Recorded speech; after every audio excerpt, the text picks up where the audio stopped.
Bonjour Louise Bernard. Bonjour Philippe, bonjour tout le monde. Au sommaire de votre journal des médias, Louise. Eh bien, un journal 100% actu télé, ça arrive, c'est comme ça, on ne choisit pas.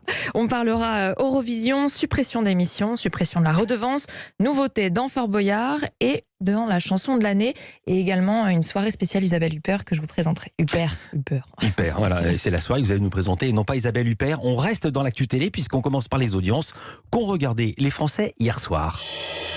Ils ont regardé le film sur TF1, La chute du président, 4 400 000 téléspectateurs, c'est un bon score, 23,8% de part d'audience. Deuxième, France 2 avec le film La Belle Époque de Nicolas Bedos, 2 550 000 téléspectateurs, 13,4% de part d'audience. Et puis troisième, là c'est un petit score pour le magazine Capital sur les parcs d'attractions qui rêvent de détrôner Disneyland, 2 100 000 téléspectateurs, c'est le moins bon score de la saison, 10,9% de part d'audience. On passe aux audiences du week-end et on commence évidemment par samedi soir. 3 programmes au coude à coude. C'est l'Eurovision qui a été le plus regardé de la soirée avec 3 100 000 téléspectateurs. France 2 était donc en tête, mais bien loin de l'audience record de l'an dernier, 5,5 millions de téléspectateurs. En même temps, l'an dernier, Barbara Pravi avait beaucoup plus brillé que nos candidats cette année, donc ce qui avait maintenu les téléspectateurs en haleine jusqu'au bout du programme pour voir si elle allait gagner. Deuxième de la soirée, la demi-finale de The Voice, présentée non pas par Nikos Aliagas, qui était malade, mais par Alessandra Sublet. 3 millions de téléspectateurs étaient au rendez-vous. Et puis troisième, sur la troisième marche du podium, la fiction de France 3, Meurtre à Cayenne. Là, ce n'est pas un gros score pour Meurtre A, qui d'habitude attire beaucoup plus de monde, 2 900 000 téléspectateurs.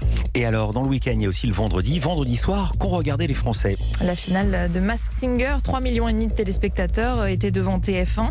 C'est 2 millions de moins que lors de la précédente finale. Deuxième de la soirée, France 2, 2,5 millions de téléspectateurs ont regardé Les Petits Meurtres d'Agatha Christie. C'est à peu près le même score que lors de la dernière diffusion. Et puis M6 a attiré 1 740 000 téléspectateurs devant Recherche, appartement ou maison. Voilà, et tous ces chiffres sont en train de décliner parce que c'est le beau temps et l'heure d'été qui arrive. Exactement. À plein. Europe 1 Culture Média. À la une du journal des médias, l'Ukraine, grande gagnante de l'Eurovision.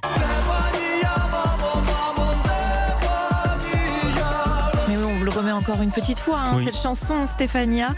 Le groupe Kalush Orchestra a été favori de la compétition. Eh bien, ça n'a pas loupé. C'est la 3e fois dans l'histoire de l'Eurovision que l'Ukraine gagne. Une victoire grâce au vote du public, car elle était seulement 4e du classement des professionnels. Tous les pays ont donné des points à l'Ukraine. 28 d'entre eux, sur les 39 qui participaient, ont même donné le maximum, 12 points. Victoire artistico-politique donc, qui s'est d'ailleurs terminée par un message du chanteur. Je vous demande à tous, s'il vous plaît, aidez l'Ukraine et Mariupol.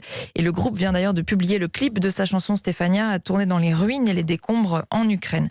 Reste une question, l'Ukraine organisera-t-elle le prochain concours? Parce que c'est la tradition, quand on gagne, on organise. C'est en tout cas ce que souhaite le président Volodymyr Zelensky. Nous ferons notre mieux pour accueillir un jour les participants et les invités de l'Eurovision dans la ville ukrainienne de Mariupol, libre, en paix et reconstruite. Un petit peu optimiste quand même, quand on sait que l'organisation d'un tel concours prend toute l'année. Et la France alors dans tout ça? Elle n'a pas brillé, je vous le disais pendant les audiences. Le groupe breton. Je le savais, mais je voulais vous le laisser le dire. Voilà, le groupe breton Alvan et a terminé avant-dernier de la compétition. On est loin, bien loin du résultat de l'année dernière. Barbara Pravi était 2e, mais elle, c'était en partant du haut du classement. Le groupe s'est quand même dit fier d'avoir participé. Chanter en breton devant des centaines de millions de téléspectateurs, ça n'arrive quand même pas tous les jours. On reste sur le service public. La suppression de la redevance télé inquiète les journalistes. 3 sociétés de journalistes ont publié un communiqué commun, celle de France 2, France 3 et franceinfo.fr. Elles pointent du doigt la menace que représenterait la suppression de la redevance, menace pour l'indépendance du service public, pour l'information, car la redevance était un impôt affecté automatiquement au financement de l'audiovisuel et donc, selon les sociétés des journalistes, une fois voté, il ne dépend plus de la bonne volonté du pouvoir et de ses mauvaises humeurs. Elle dénonce aussi un marché de dupes, je cite, car le gouvernement promet une hausse du pouvoir d'achat des Français en supprimant cette redevance et en même temps garantit le même financement à l'audiovisuel public. Impossible, selon ces journalistes. Soit l'État continue de financer l'audiovisuel public et mobilise de l'argent public, donc celui du contribuable, soit il ne compense pas à la fin de la redevance et réduit donc les moyens de l'audiovisuel public. En cas de victoire aux élections législatives, le gouvernement a prévu de faire voter très vite cette suppression de la redevance, juste après le scrutin. France 2 arrête l'émission Spectaculaire. Oui, c'était une création française présentée par Jean-Marc Généreux et Cyril Ferraud. Elle s'arrête faute d'audience satisfaisante, c'est souvent comme ça. La première soirée avait été suivie par 2 millions de téléspectateurs seulement, la seconde encore moins, par 1 600 000. La direction a donc décidé de ne pas renouveler ce programme car il n'a pas rencontré son public. C'est la directrice des divertissements de France Télévisions, Alexandra Redamiel, qui l'a annoncé sur une radio concurrente.